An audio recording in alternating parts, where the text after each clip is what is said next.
cerita kematian ni yang kita baca malam ni, solat jenazah ni, satu ilmu makna jalan Islam. Solat jenazah ni satu ilmu yang ada dalam Islam. Jadi hukumnya ialah fardu kifayah. Sebahagian buat menyelamatkan orang lain, maknanya.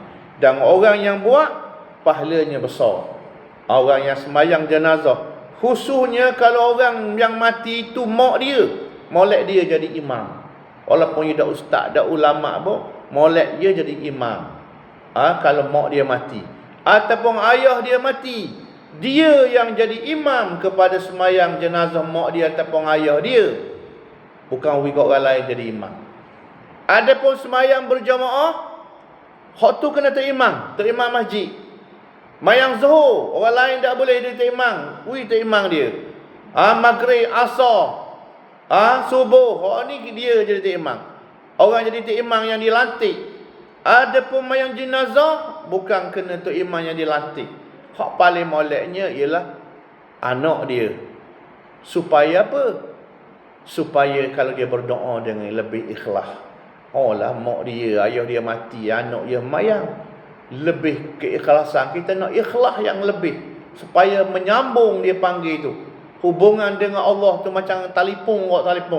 Lain dia molek, lain telefon dia molek. Maka lain telefon dia dengan Allah tu, dia semayang tu untuk mak dia tu kuat. Jadi molek dia yang semayang, dia panggil jenazah mak dia, ayah dia. Jadi anak-anak kita ni kena ajar sembahyang jenazah. Hak berat lagi, anak dia ni sekadar tunggu tanah. Mai apa dak naik lagi ni? Dia kata tu imam dah. Tu imam dah, tu bila dah. Dak emu tu, warna yang dak naik kita tukang pikul. Pulak dah. Tukang pikul. Pikul mak dia dengan ayah dia. Molek dah pikul tu. Tapi hak besar lagi daripada pikul tu.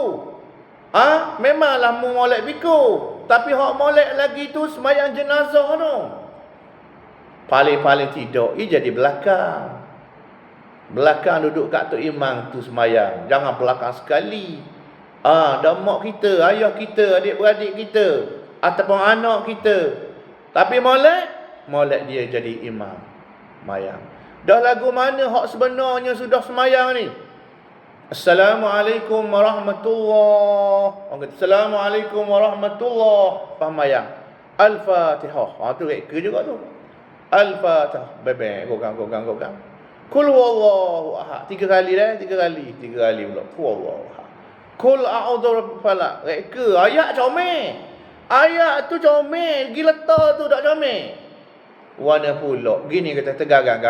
Garang comel tak garang? Garang comel. Ya pergi buat air teh, ya bergarang. Sudah. Cuak ya buat air itu. Tak kena letak. Ayat Quran, dalil hadis. Dalil akidah letak kat akidah. Dalil politik letak kat politik. Dalil semayang letak kat semayang. Lagu mana lepas semayang? Lepas semayang jenazah, paling afdal ikut hak Nabi buat. Bukan orang tua-tua reka. Orang tua-tua buat tak jadi dalil. Yang jadi dalilnya Quran, hadis, para sahabat yang buat. Lepas semayang Assalamualaikum warahmatullahi, akak lalu buat lagi. Wagi kubur. Mubasyarah dia panggil. Nabi sebut dalam hadis, asri'u bil janazah, segera dengan jenazah. Dalam hadis yang lain Nabi sebut, kalau orang tu orang baik, orang saleh, orang yang beriman, dia nak derah masuk kubur dia. Pasal kubur dia tu tempat nikmat. Dia kata orang nak lambat sangat ni. Cuma kita tak dengar lah. Dalam hadis cerita Nabi cerita, kita percaya Nabi cerita. Kalau orang lain boleh terima, boleh tolak, boleh setuju, tak setuju. Nabi kata apabila jenazah itu saleh, dia kata orang yang lambat sangat ni, cepat awak pergi. Kita pun cepat tinggal wirid-wirid lepas mayang. Tinggal bacaan sudah mayang jenazah macam Mekah. Gaduh-gaduh awak pergi ke nu. Kalau jenazah tu orang jahat, orang taleh, orang yang banyak amalan buruk, banyak dosa, Banyak buat maksiat, walaupun dia pakai serban jubah sekalipun, kalau buat dosa, serban jubah ni tak jadi ukuran takwa. Takwa ni jaga mulut. Takwa ni kena jaga mulut. Jangan cakap huduh, jangan cerci orang, jangan hina orang. Nabi sebut dalam hadis, laisal mu'min bitta'an walal fahisyah walal bidhi au kama qala. Nabi kata orang mukmin yang sebenar ialah bukan dengan cara cerca orang, bukan jenis hina orang, bukan jenis cakap kotor-kotor, bukan. Mukmin ini bukan kira serban. Kira serban mukmin Abu Jahal pakai, Abdullah bin Ubay pakai, Abu Lahab, Abu Bakar juga serban jubah. Satu ketika Syekh Muhammad Hasan Ad-Dudu, dia cerita dalam Facebook dia, saya baca, orang Mauritania, dia pergi ke Perancis. Pergi ke Perancis, dia pakai baju kuk, pakai luar pakai jukuk. Dia pakai jubah yang besar kalau duduk negara dia. Jubah dia bukan jubah Arab Saudi tu. Geleber gitu jubah dia, jenis Afrika. Dia pergi ke Perancis, turun kapal terbang, ramai orang sambut dia. Dia ni ulama besar dunia. Hari ni pun masih ada lagi. Saya sempat ada di Yaman, pernah naik kereta sekali dengan dia lah. Jadi siapa ni ada beken-beken orang ni, hak semangat lebih ni. Dia pergi tanya Syekh, kaifa kana yalbisu Rasulullah sallallahu alaihi wasallam? Oh, dia marah. Dia kata Nabi pakai baju mana dulu? Oh, dia tanya Nabi. Dia tanya Muhammad Hasan.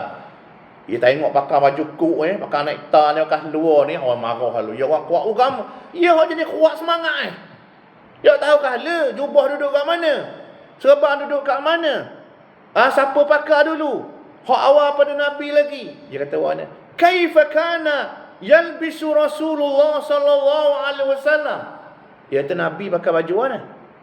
Syekh ni orang alim besar. Dia kata kana Rasulullah sallallahu alaihi wasallam yalbisu nafsa libas alladhi yalbisu Abu Jahl. Kata Syekh, Nabi pakai baju serupa dengan baju Abu Jahal pakai. Tak? Nabi pakai baju serupa nafsul libas, seperti pakaian yang dipakai oleh Abu Jahal. Pakaian hak Islam nak tutup aurat, bukan kira jubah tak jubah. Perangai tu nak molek, perangai tu nak molek, akhlak tu nak molek, mulut tu nak molek, dakwah tu nak molek, politik nak molek, ceramah tu nak kena molek, kuliah nak kena molek. Pakai serban jubah kalau mulut huduh, melaga-lagakan orang, hina orang, perkecilkan orang, kata huduh-huduh ke orang, main gela ke orang macam-macam. Nak buh mana? Serban jubahmu nak buh mana?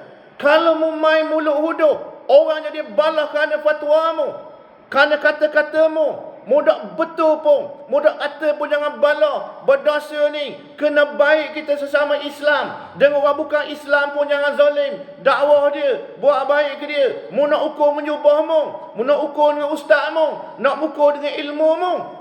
Orang alim masuk neraka pun ramai. Jangan buat main-main. Jadi maknanya kena faham. Cerita-cerita agama ni biar masuk, biar rendah diri, biar bertakwa kepada Allah Subhanahu wa ta'ala, barulah kita selamat dunia akhirat. Wallahu ta'ala a'lam.